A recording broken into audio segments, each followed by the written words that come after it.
Okay, let me just give a couple words here about the first topic here, about the perennial philosophy. Clearly, this is a comparative kind of question. So really, I guess in the most general sense, what we're looking for you to do here is to make a nice philosophical comparison between Eastern and Western religions that we've studied in the course. I have a fairly more specific way of asking you to do that here. You're going to compare them by way of seeking out, examining whether there is a common thread that runs through what might appear to be very different religious traditions in the East and in the West. Since we've now covered the full range of at least the big six, we're in a position now to ask this question.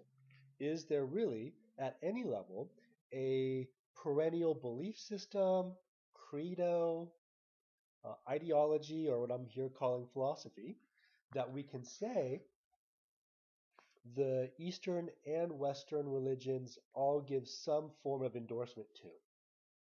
Or the alternative would be no. Really, what we see are some really fundamentally different ways of approaching the religious life. That's equally, if not more interesting, one might think, than finding that there is agreement. But really, the point here isn't whether we're happy or not happy that we can really see a perennial philosophy running through it, but what do the facts support in a sense?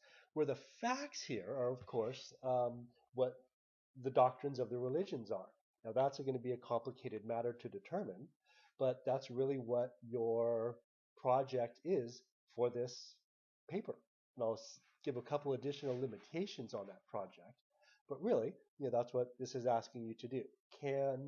After having gone through the major religions, we've got the Novak text that is basically evidence because these are key selections from the key religious texts that you can cite either way.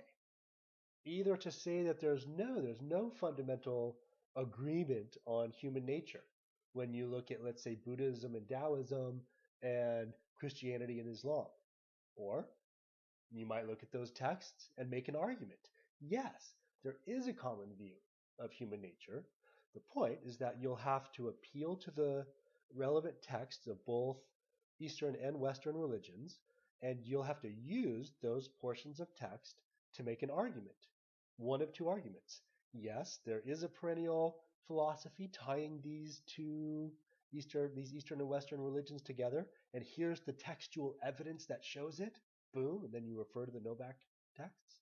Or you make the argument that no, there is no ideological bond, between the Eastern and Western religions in this area. And here's the textual evidence that you're using to support that argument, and you have to give your interpretation of it so that it really shows your point.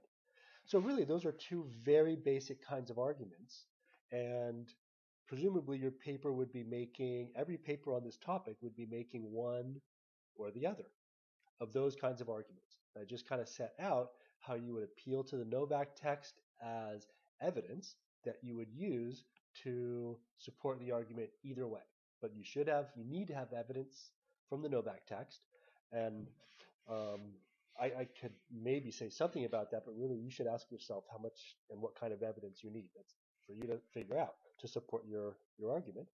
Um, Okay, so let me move on here to the rest of the prompt, just to give a narrowing of focus, because this is in could be seen as a very grand task that would require a dissertation or a thesis or something like that. And obviously, it's not going to or expected to be that. So let me give a limited or narrowed way for you to do this. So here we go. Since you cannot discuss all religions in all respects in this single essay, presuming, right? Here's narrow your focus in the following way. Select at least two Eastern religions and at least two Western religions. So more than one, not needing to be all, but more than one shows that it's not just a coincidence, or, well, it doesn't really show that, but it gives more evidence that it's not just a coincidental connection if you can find that connection in between two on each side, right? Okay, so 2 says explain their teachings on one or two of the following general topics. That's the big narrowing. You can't discuss every aspect of the religion. It wouldn't be possible. It may not even be interesting to discuss every single aspect of it, right? But what we want to do then is look at some core ideological, philosophical commitment, really, that all of the religions have in a very general way. They've got a view of human nature. That's not what we're calling a perennial philosophy. They have to agree roughly on human nature, and roughly is okay. It would be amazing if they agreed to the last letter. Nobody really does, right? But is there enough overlap in, let's say, conceptions of human nature between, let's say, Hinduism and Buddhism on the one hand, and Christianity and Islam on the other hand, with regard to human nature? Those groups of Eastern philosophies, religions, and that group of Western religions have significant overlap on how they view human nature or not. It's basically what that comes down to. If you want to choose the human nature topic to compare them.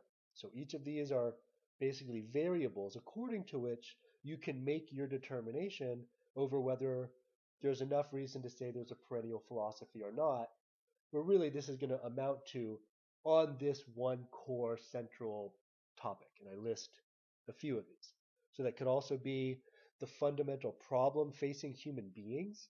Every religion sees us as kind of limited or threatened by something, whether it is sin or evil or just limitation and finitude.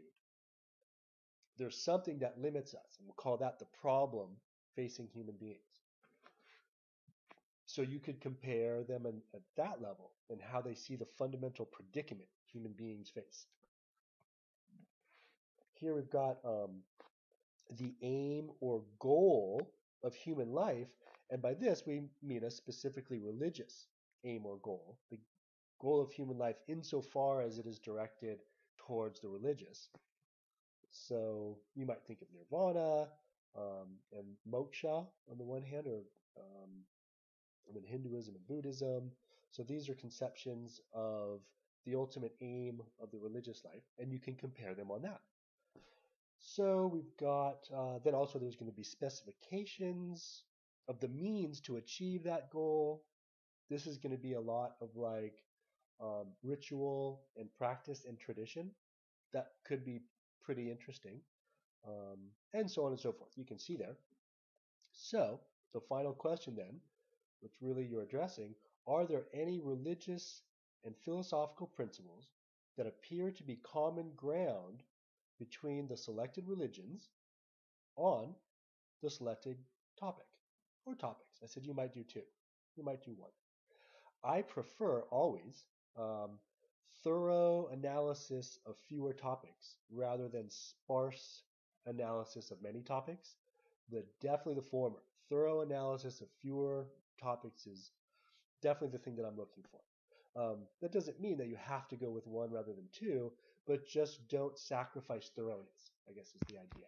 Um, so, yeah, so if there are these common principles, what are they? If not, where's their disagreement? That might be really interesting to find out. So, yeah, that should be a decent little overview on that. And just to get to the bottom line there, I think that last sentence here, I'll read it again. Are there any religious philosophical principles that appear to be common ground between the selected religions on the selected topics? Hopefully that should be clear enough that you could get started on that and start making your case. Maybe that's an important thing to finish with. This topic requires you to make a case, whether there is or is not a perennial philosophy in the restricted sense in which this question is asking you about that. All right, so enjoy, and maybe I will see your reflections on this matter. Okay, let me just give a couple words here about the first topic here, about the perennial philosophy. Clearly, this is a comparative kind of question. So really, I guess in the most general sense, what we're looking for you to do here is to make a nice philosophical comparison between Eastern and Western religions that we've studied in the course. I have a fairly more specific way of asking you to do that here. You're going to compare them by way of seeking out, examining whether there is a common thread that runs through what might appear to be very different religious traditions in the East and in the West. Since we've now covered the full range of at least the big six, we're in a position now to ask this question. Is there really, at any level, a perennial belief system, credo, ideology, or what I'm here calling philosophy, that we can say the Eastern and Western religions all give some form of endorsement to? Or the alternative would be no. Really, what we see are some really fundamentally different ways of approaching the religious life. That's equally, if not more interesting, one might think, than finding that there is agreement. But really, the point here isn't whether we're happy or not happy that we can really